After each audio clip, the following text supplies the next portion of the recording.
Comment déclarer ses crypto-monnaies dans sa déclaration d'impôt en Suisse? Est-ce qu'il s'agira d'un impôt sur la fortune ou sur le revenu? Est-ce que toutes les crypto-monnaies sont imposables? Et si tu as des cryptos sur ta clé Ledger, est-ce qu'elles sont imposables? Je te dis tout dans cette vidéo juste après le générique.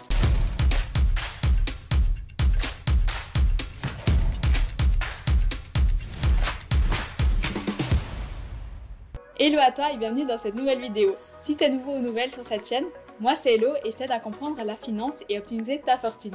Alors surtout, n'hésite pas à t'abonner et à activer les notifications, c'est gratuit et ça risque de faire décoller ta fortune. Aujourd'hui, je vais te donner des informations qui pourraient t'aider à comprendre comment déclarer tes cryptos et quelles stratégies privilégier en investissement pour diminuer tes impôts l'année prochaine. Alors bien sûr, il ne s'agira pas de conseils en investissement et en complément de mes informations, je te recommande de regarder ton cas précis avec un organe de fiscalité. Bon, fini le blabla, on est parti. Avec l'émergence et la diffusion de moyens de paiement numériques sous forme de crypto-monnaies, comme le Bitcoin, et les émissions de jetons dans le cadre d'ICO-ITO, ça a soulevé plusieurs questions en matière de traitement fiscal, et donc la Confédération a décidé de donner quelques explications. Dans cette vidéo, je vulgarise donc des informations trouvées sur le site de la Confédération suisse. Tout d'abord, il faut savoir que la façon de déclarer tes cryptos dépendra de la nature du jeton. Donc, est-ce qu'il s'agit d'un jeton de paiement, qui représente le 90% des investissements des particuliers, par exemple Bitcoin, Ethereum, le Sol, le Crow, etc., d'investissement ou de droits de participation? Les jetons de paiement sous forme de moyens de paiement numériques sont des valeurs du patrimoine qui font partie des capitaux mobiliers au regard du droit fiscal. Ils sont donc soumis à l'impôt cantonal sur la fortune et doivent être déclarés à la valeur vénale à la fin de la période fiscale, donc la valeur au 31 décembre de la période fiscale. S'il n'y a pas de cours d'évaluation, le jeton de paiement doit être déclaré à son prix d'achat initial converti en francs suisses. Si tu as acheté des jetons de paiement sur des exchanges crypto, ils ne génèrent en principe pas de revenus ou de rendement soumis à l'impôt sur le revenu et à l'impôt anticipé. Toujours avec le cas des jetons de paiement, si un salaire ou des prestations salariales accessoires te sont versés sous forme de jetons de paiement, alors ils seront imposables à titre de revenu d'une activité lucrative et doivent figurer sur le certificat de salaire. Le montant à indiquer sera la valeur en francs suisses au moment de l'encaissement de cette prestation salariale. Maintenant, toujours avec ces jetons de paiement, qu'est-ce qui se passe si tu fais du trading, donc achat-vente, achat-vente? Eh bien, ceci est assimilé à des transactions effectuées en francs suisses. Dans le cadre de la fortune privée des personnes physiques, comme pour mon cas, les bénéfices ou les pertes qui résultent du trading constituent des gains en capital non imposables ou des pertes en capital non déductibles.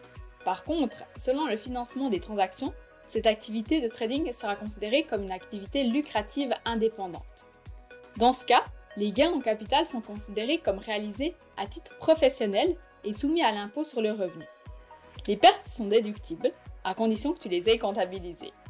Si tu mines des jetons de paiement, tu crées de nouvelles unités de crypto-monnaie. Donc même si tu n'acquiers pas ces jetons sur un exchange, ils représentent ta rémunération pour le minage, et donc ils sont à comptabiliser comme revenu imposable. Tout comme avec le minage, de nouveaux jetons peuvent aussi être créés avec le stacking. Pour rappel, avec le stacking, les jetons sont bloqués dans une blockchain pendant un certain temps et une indemnité est perçue en échange. Cette indemnité est considérée comme un revenu de la fortune mobilière et le montant à indiquer est la valeur en francs suisses au moment de l'encaissement de la prestation. De nouveau, selon les montants de ces indemnités, elles seront imposables en tant que revenus provenant d'une activité lucrative indépendante. En cas d'airdrop, tu reçois des unités supplémentaires d'une crypto-monnaie sans aucune action de ta part. Ces airdrops sont imposables à leur valeur comme un revenu de la fortune mobilière et le montant indiqué est la valeur en francs suisses au moment de l'encaissement de la prestation. Niveau déduction, les frais qui sont directement liés à la réalisation des revenus, donc les frais de compte et les frais de transaction, peuvent être déduits des revenus de la fortune. Niveau impôt anticipé et droit de timbre, les revenus liés aux crypto-monnaies ne sont pas des revenus soumis à l'impôt anticipé, comme les intérêts d'obligation, les dividendes, les distributions de fonds de placement collectif et les intérêts sur les dépôts des clients. Les jetons de paiement n'ont pas la qualité de documents imposables et ne sont par conséquent pas soumis aux droits d'émission ni aux droits de négociation. Maintenant, regardons les jetons d'investissement. En fait, les jetons d'investissement qui sont émis lors d'une ICO ou d'une ITO te donnent des droits en argent vis-à-vis de la personne ou de la boîte qui les émet. Ces droits peuvent être une somme fixe ou une participation déterminée de l'investisseur fixée à l'avance à une valeur de référence, par exemple des données relatives à la performance de l'entreprise de l'émetteur.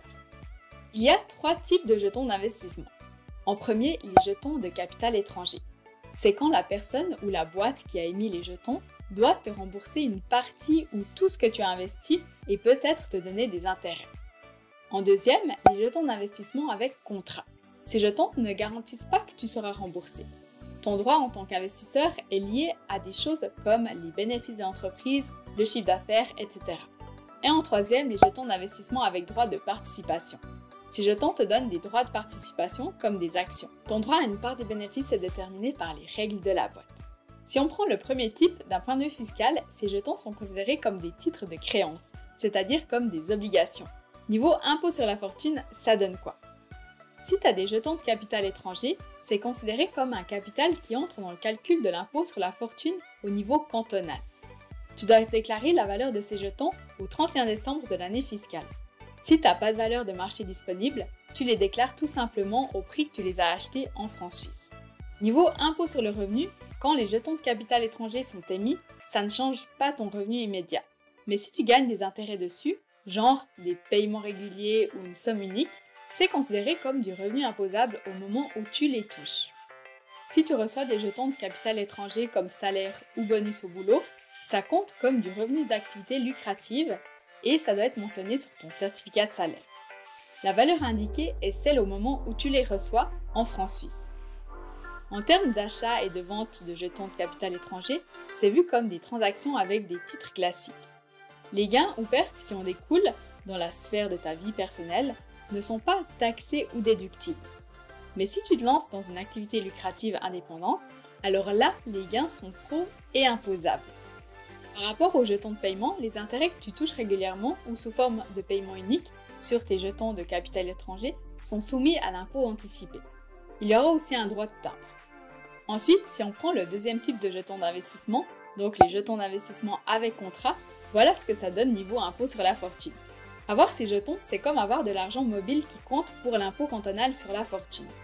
Tu dois déclarer la valeur à la fin de l'année fiscale. Si tu ne sais pas combien ils valent vraiment, tu les déclares au prix que tu les as achetés en francs suisses. Maintenant, niveau impôt sur le revenu, ça donne quoi?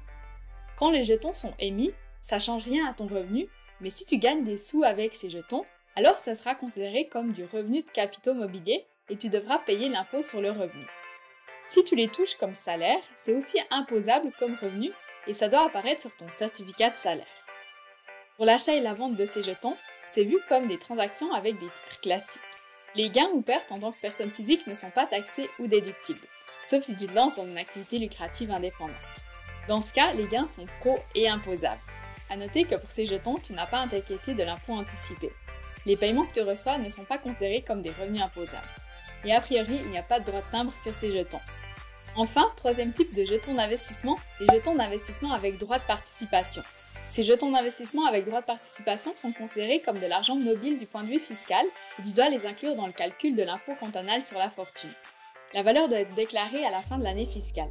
Si tu ne sais pas combien ils valent, tu les déclares au prix que tu les as achetés en francs suisses. Niveau impôt sur le revenu, voilà ce que ça donne. Quand ces jetons sont émis, ça ne change pas directement ton revenu. Mais si tu gagnes des sous avec eux, comme des dividendes, c'est considéré comme un revenu de capitaux mobiliers et tu dois payer l'impôt sur le revenu. Si tu reçois ces jetons comme salaire, c'est vu comme une participation de collaborateur et ça doit apparaître sur ton certificat de salaire. La valeur à indiquer est celle au moment où tu les reçois en francs suisses. En ce qui concerne l'achat et la vente de ces jetons, c'est vu comme des transactions avec des titres classiques. Les gains ou pertes dans ta vie perso ne sont pas taxés ou déductibles, sauf si tu te lances dans une activité lucrative indépendante. Là, les gains sont pro et imposables. A noter que les gains des jetons d'investissement avec droit de participation sont soumis à l'impôt anticipé. Les paiements correspondants, comme les dividendes, sont aussi soumis à cet impôt. Avec ces jetons aussi, il y aura des droits de timbre.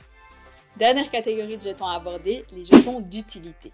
Au contraire des jetons d'investissement, les jetons d'utilité, aussi appelés Utility Token, émis dans le cadre d'une ICO ou d'une ITO, n'incorporent pas de droits appréciables en argent sous forme d'une indemnité fixe ou d'une participation déterminée aux résultats d'entreprises émettrices.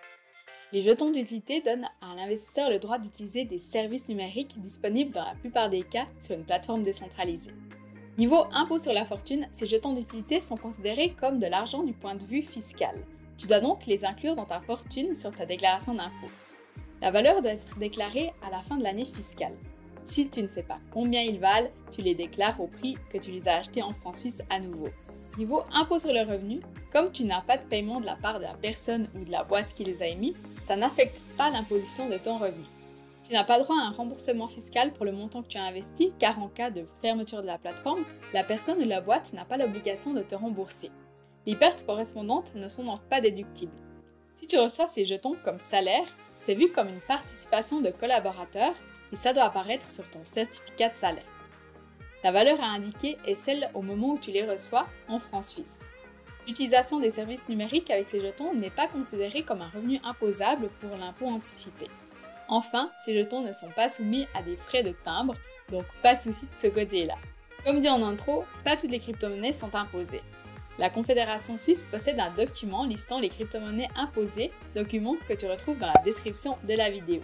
Mais sache une chose, que tu possèdes des cryptos dans une banque, sur un exchange centralisé, sur un exchange décentralisé, sur un meta-exchange ou sur une clé Ledger, cela ne change rien au fait que tu devras les déclarer. Ne fais surtout pas d'évasion fiscale.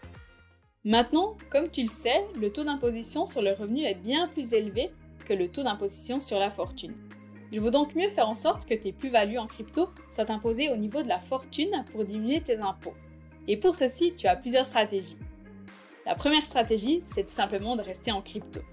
Alors oui, ça peut sembler complètement bête, mais il faut savoir que tu vas être imposable dès le moment où tu vas échanger de la crypto, que ce soit du Bitcoin, du Sol, de l'ETH, contre des monnaies fiat comme le franc suisse.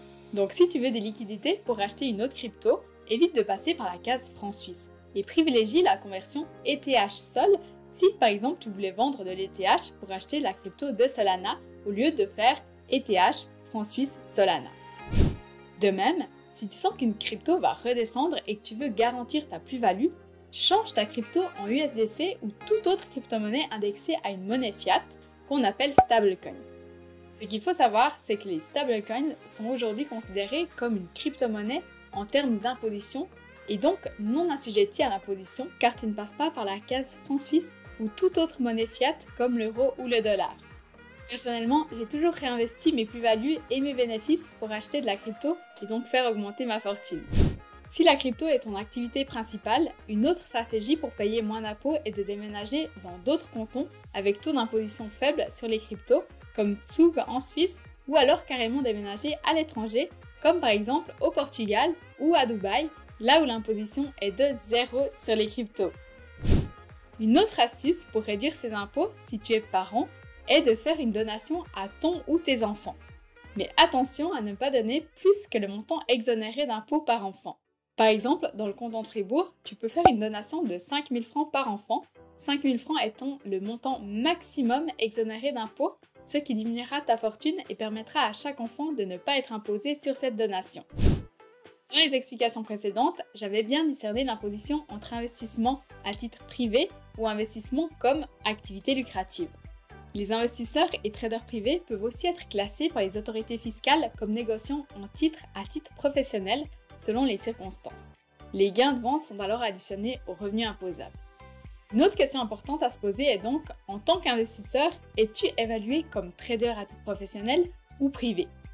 Pour le savoir, l'administration fiscale nous donne une réponse sous forme de 5 critères. Tous les critères que je vais t'expliquer doivent être remplis pour être absolument sûr que tu ne payes pas d'impôt sur les gains en capital. Premier critère, tu as détenu tes titres vendus pendant 6 mois au minimum avant la vente. Deuxième critère, ton volume de transaction, qui équivaut au total de la somme des prix d'achat et de vente de tous tes titres, s'élève au cours d'une année civile au maximum au quintuple du montant des titres et des avoirs en début de la période fiscale. Troisième critère, tes gains en capital issus du trading de tes cryptos ne sont pas nécessaires pour remplacer des revenus manquants pour subvenir à tes besoins. Et donc, la règle d'or, c'est que tes gains en capital par période fiscale devraient représenter moins de 50% de ton revenu brut. Quatrième critère, tes achats en crypto, bon, ça vaut aussi pour les autres titres, ne sont pas financés par des fonds de tiers. En gros, les revenus imposables, comme les intérêts et les dividendes, sont plus importants que les intérêts passifs correspondants. Enfin, dernier critère, dans le cas où tu négocies avec des dérivés, et en particulier des options, tu ne peux les utiliser que pour sécuriser les titres propres. Voilà comment savoir si tu seras imposé à titre privé ou professionnel. Je Je te ferai prochainement une vidéo expliquant pas à pas comment déclarer tes cryptos sur ta déclaration d'impôt au niveau de la fortune et du revenu. Alors surtout, abonne-toi à ma chaîne YouTube et active les notifications pour ne pas la louper. Et voilà, c'est tout pour la vidéo d'aujourd'hui. J'espère qu'elle t'aura aidé à mieux comprendre comment savoir si tu dois déclarer tes cryptos au niveau de la fortune ou du revenu et découvrir comment optimiser tes investissements pour payer moins d'impôts. Si cette vidéo t'a plu, mets-moi un petit like, ça fait toujours plaisir. Et si tu as des questions ou commentaires, ou si tu veux me dire comment toi tu optimises le tout pour payer moins d'impôts, écris-moi en commentaire, je te répondrai rapidement. Si tu n'es pas encore abonné à ma chaîne, malgré ce que je t'ai dit avant, fais-le maintenant et active les notifications, je te promets plein de contenu pour faire grandir ta fortune. Et voilà, il ne me reste plus qu'à te souhaiter une belle journée et à la semaine prochaine pour une nouvelle vidéo.